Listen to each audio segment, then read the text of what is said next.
kami juga melihat video. Kami diperlihatkan video 20. Kami tadi perlihatkan video, jumlahnya 20 video. Ya, itu dari Magelang sampai area Duren 3. Termasuk juga sampai rumah sakit Kramat Jati. Akibat dugaan yang disampaikan ini, kemudian masyarakat dari hari ke hari menempatkan Irjen Verdi Sambo sebagai pelaku atau setidak-tidaknya sebagai otak dalam peristiwa ini.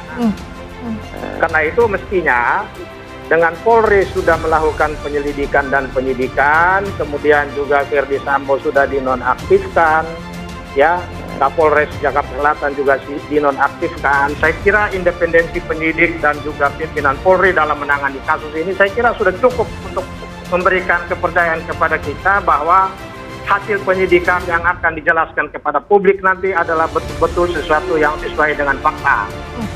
Ketika kemudian katakanlah pengacara atau siapapun mempertanyakan di manakah kematian, kan saya kira sah saja. Coba kebayang, andaikan publik tidak bersuara soal kejanggalan-kejanggalan ini, apa yang terjadi? Saya kira teman-teman di Perekat juga seperti saya juga sebagai advokat, saya pikir semuanya menganalisanya dalam bentuk fakta-fakta. Nah, malah yang saya tahu sampai sekarang ini belum ada yang berani kemudian publik mengatakan Verdi Sambo sebagai pembunuhnya, kecuali pernyataan daripada kawan-kawan Perekat seakan-akan kita juga nggak berani. Tetapi penembakan Brigadir J, rekaman video tunjukkan Irjen Pol Verdi Sambo masuk terlebih dahulu disusul rombongan lain. Fakta baru terungkap dari rekaman video yang ditunjukkan kepada pihak Komisi Nasional Hak Asasi Manusia. Pihak Komnas HAM menyebut bahwa dalam 20 video yang ditujukan kepada mereka, sejumlah hal terungkap di kasus penembakan Brigadir J. Salah satu fakta yang terungkap oleh pihak Komnas HAM ialah bahwa dalam video tersebut banyak hal penting yang terjadi, utamanya di area Duren 3. Menurut Anam, yang paling penting dalam video tersebut ialah di area Duren 3 ada Irjen Polisi Verdi Sambo yang masuk terlebih dahulu.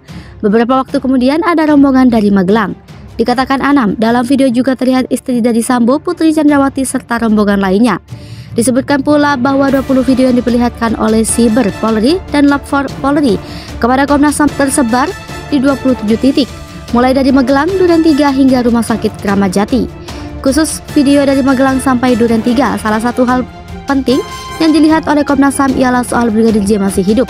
Selain diperlihatkan soal video, tim dari Komnas HAM juga ditujukan soal monitoring keberadaan atau jejaring komunikasi yang terdapat di area Duren 3 dan Magelang.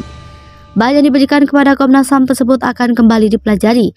Hal ini guna memastikan dan mengusut tuntas kematian Brigadir J. Terungkap tersangka kasus kematian Brigadir J, kuasa hukum keluarga Brigadir J terus sudah ada yang mengaku sebagai pelaku. Komarudin Simanjuntak mengatakan sudah ada satu tersangka yang ditetapkan oleh penyidik pada kasus dugaan pembunuhan berencana Brigadir J. Kasus penembakan yang menyebabkan Brigadir J tewas semakin terlihat fakta sebenarnya, termasuk aktivitas Irjen Verdi Sambo dan Putri Chandrawati sebelum kejadian tersebut. Aktivitas Irjen Verdi Sambo dan Putri Chandrawati sebelum insiden yang menewaskan Brigadir J terekam kamera CCTV. Rekaman tersebut merupakan rekaman dari rumah pribadi Verdi Sambo yang terletak di Rumah Saguling 3, tak jauh dari rumah dinas yang diduga jadi lokasi Brigadir J tewas. Berbeda dari CCTV di rumah dinas yang rusak, CCTV di rumah pribadi Verdi Sambo dalam kondisi yang baik hingga isinya bisa dilihat. Dalam rekaman itu terdapat pula Brigadir J yang masih hidup dan dalam kondisi sehat.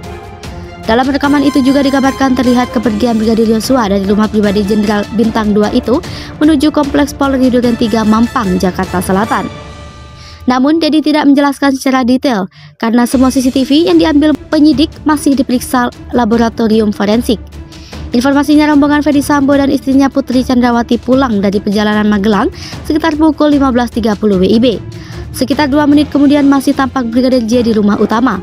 Tak lama kemudian Putri Chandrawati dan Brigadir J melakukan tes PCR di rumah utama. Sang istri Putri Chandrawati dan ajudan Brigadir J melakukan tes PCR di rumah. Padahal di rumah pribadi ada fasilitas PCR, tapi kenapa Irjen Pol Verdi Sambo mengaku tes PCR di luar? Sekitar pukul 15.50 WIB Brigadir J terlihat terakhir kali di CCTV di rumah pribadi. Dalam rekaman itu terlihat Putri Chandrawati, istri Ferdi Sambo, berada di rumah singgah Duren 3 hanya selama 11 menit, mulai pukul 17.10 sampai 17.21 WIB. Sementara Ferdi Sambo menuju rumah singgah Duren 3 sekitar pukul 17.12 WIB. Ia berangkat dari rumah pribadi, selisih dengan Putri hanya sekitar 2 menit. Ferdi dan istri berada di rumah singgah Duren 3 pada saat hampir bersamaan menumpang dua mobil berbeda, yaitu Toyota Alphard dan Lexus. Jarak antara rumah pribadi di Umang Saguling 3 dengan rumah dinas di Duren 3 yang dipakai rumah singgah sekitar 1 km.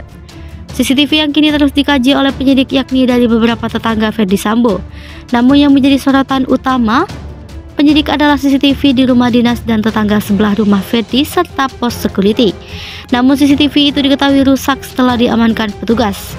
Hingga pukul 17.50 WIB, wajah Brigadir J tak terlihat lagi dari rekaman CCTV.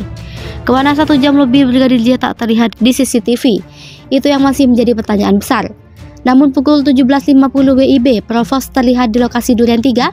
Tidak jelas mengapa Provos muncul di lokasi itu. Sekitar pukul 17.11 WIB terlihat ada mobil patwal mundur ke TKP atau rumah dinas. Diasumsikan dalam waktu itu Brigadir J ditemukan tewas dengan posisi terlungkup dengan kondisi luka tembak dan luka lain.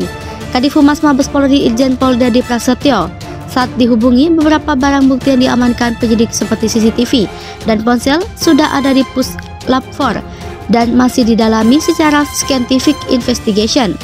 CCTV yang rusak cuma di rumah Irjen Ferdi Sambo, lainnya berfungsi. Rekaman closed circuit television yang juga rusak ternyata hanya yang ada di rumah Irjen Ferdi Sambo. Sedangkan CCTV di sepanjang jalan menuju rumah Kadif Propam aktif itu masih berfungsi. Hal itu diungkapkan oleh Kadif Humas Polri Irjen Dedi Prasetyo. Hal tersebut sekaligus meluruskan informasi yang menyebutkan rekaman CCTV di rumah Irjen Ferdi Sambo. Ia menuturkan rekaman CCTV yang baru menjadi barang bukti penyidik adalah rekaman yang ada di sepanjang jalan menuju rumah Irjen Ferdi Sambo.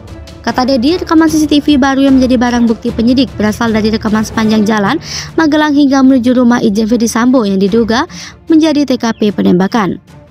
Diambil dari sepanjang jalan rumah Irjen Ferdi Sambo, penyidik menyita rekaman closed circuit television dan sepanjang jalan rumah Kadif Propam Polri nonaktif Irjen Ferdi Sambo.